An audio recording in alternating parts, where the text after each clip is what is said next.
পতিত স্বৈরাচার শেখ হাসিনাকেও আমরা ভারতের কাছ থেকে ফেরত চাইব। কেবল জুলাই আগস্ট হত্যাকাণ্ডই নয়, আমরা গত 15 বছরে সব অপকর্মের বিচার করব। এই বিপ্লবী আহত হয়েছে 19,931 জন।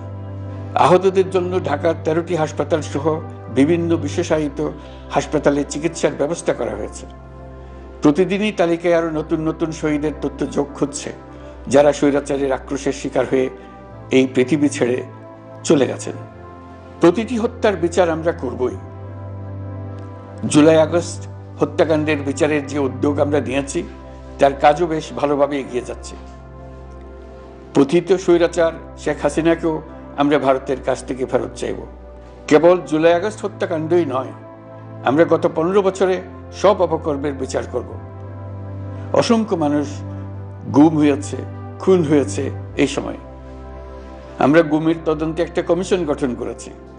কমিশন প্রধান আমাকে জানিয়েছেন, অক্টোবর পর্যন্ত তারা 1600 গুমের তথ্য পেয়েছেন।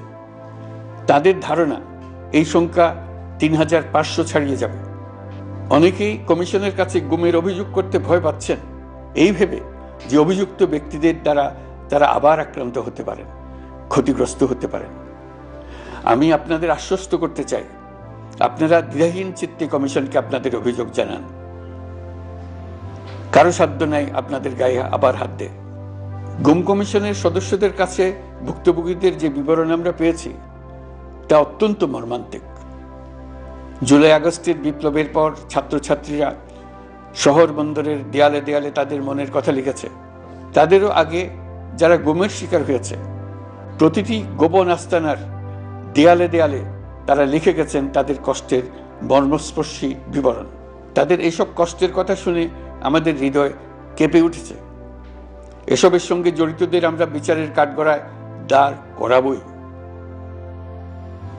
অভিযুক্ত যত শক্তিশালী হোক, যে বাহিনীরই হোক, তাকে ছাড় দেওয়ার কোনো সুযোগ নেই। কেবল দেশে নয়, গুম, খুন ও জুলাই আগস্ট গণহত্যার সাথে জড়িতদের আমরা আন্তর্জাতিক আদালতেও বিচারের উদ্যোগ নিয়েছি।